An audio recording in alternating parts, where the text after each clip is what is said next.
From the looks of this image, it's more of a render than a final product, a teaser at its core. So we can expect a layout similar to this, but probably with a lot more damage and a lot more access points, as referenced by sinking into the mud and the hurricanes. It's going to be littered with sound traps and undead monsters, and I'm assuming more of what we've seen, but I'm optimistic that they might have more surprises in store for us. I'm excited because this map looks like it's going to have a lot of multi-story buildings, which I think can be particularly annoying, but also intense, as a boss on 3 floors with 2 teams is super spicy. But that's enough of the fort. We've been staring at it for too long.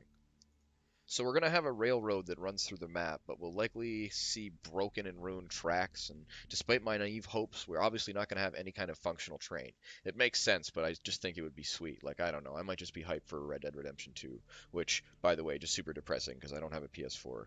Uh, I can live with I can live with the broken trains. I can live with the non-functioning trains because it makes sense in the timeline. But I hope we're going to see derailed cars. The picture seems to show a couple sitting on the track, but again, we've got to account for the derelict nature of this place post the war and post the zombification.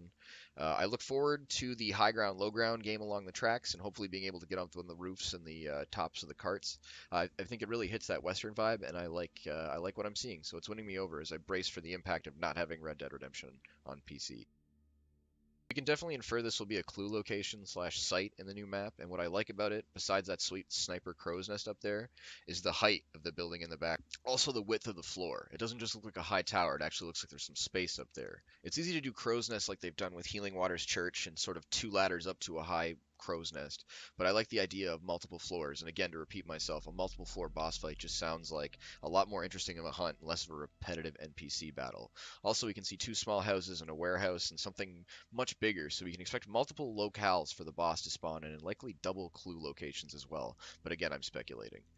Next, I believe this is the back of the building we just saw, so that's why I'm so excited and confident about the multiple stories. I mean, just look at this place. It looks like it's an over-the-top creepy barn manor. I think we can see the warehouse in the backdrop, and I also think we can see this building in the next picture's backdrop. So on that note, let's move to that one. And again, this is pure speculation. I'm linking the large tower with the post office, and it's connected sort of to the warehouse. And I could be wrong. It's possible these are entirely distinct and different locations that all just feature the same or similar kind of tower in the backdrop. But the architecture of the tower in all 3 shots does seem really similar to me, so that's what I think. Although this looks pretty similar to the outcroppings of Port Reeker and the other water accessible sites in the swamp, I believe this actually might be a bunker, considering what looks to me like barbed wire and sandbags on the side. It also has what looks like wooden reinforcements, and we know this map is heavily military influenced. The river is probably dried up as referenced, but it's likely we'll still have enough room for water terrors and for us to wade into and die. I can't figure this one out at all, so if you have any idea, please message me or leave a comment below. I think it's some kind of mystery code word or something, but I don't know.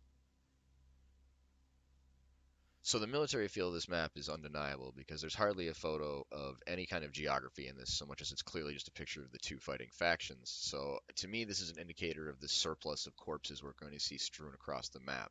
I'm optimistic that we might see an excessive or higher or an even hopefully like an unreasonable amount of zombies, but it's likely we're just going to see kind of similar to what we've already seen already, new geography but with the same traps and similar zombie layouts. Again, I'm optimistic that there are secrets and surprises ahead of us, and I look forward to it because this game is overripe with potential and it's dripping in style. So I'm confident and optimistic.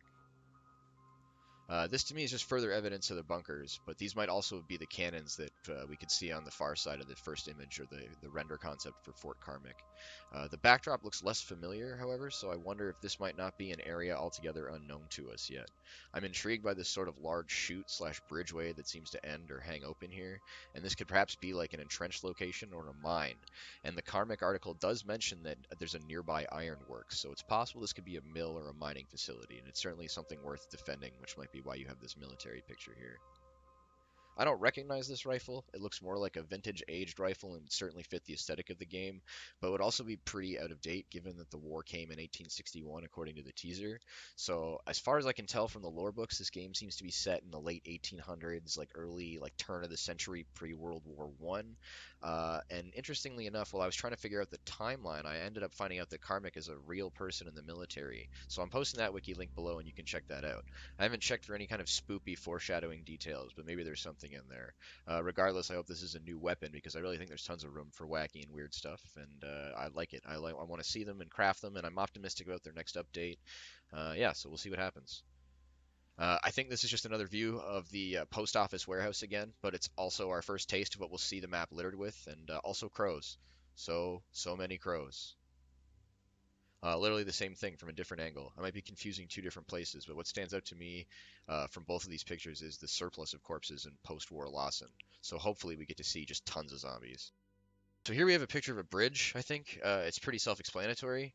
You know, no, okay, for real. I don't know what this is. I haven't been able to translate it or look into it. I'm certainly curious. There's definitely people out there that probably know more. I think it's just kind of a vague reference to the evil that's creeping in and affected Lawson post the war, and it was certainly Lawson ripe for the taking with all the corpses strewn about. This looks like the back of a lumber mill to me, or perhaps the back of a steelworks. It's kind of difficult to tell. Some of these photos aren't that great because I just took stills from the video, but this is more about analyzing to me than visual fidelity, so sorry for the graininess. That brings us finally to this last awesome shot, though, and this is what really kind of prompted me to make this video, which is the prison. I was really excited to point this out, that the convict skin zombies, which we're obviously going to be getting, but again, it was referenced as a military penitentiary in the article from the second, so we could have already predicted or known this, but still neat. And again, I'm really excited for that prison. It's going to be super cool running around there. Finally, we've got another multi-level warehouse, and if this doesn't embody the image of a lumber mill or factory, then I don't know what does. It's also neat that this trailer started with humans, but transitions into the view of what the map will look like slash be trapped with. I'm curious if these barrels are rigged presently, and if so, who rigged the explosives? Are they the remnants from the war, or remnants of the survivors resisting the plague? Finally, we have the jump scare at the end of the trailer, which at first I was really excited about, but when I went back and snapped this still, I've come to recognize that I think it's just the spider. So while I'm optimistic that the future holds new bosses for us, I don't think we can expect new bosses on the new map. I mean, we're talking about a developing game, so no one's going to complain that the same bosses are going to be showing up in a new map, because PvE is only one part of the game as a whole.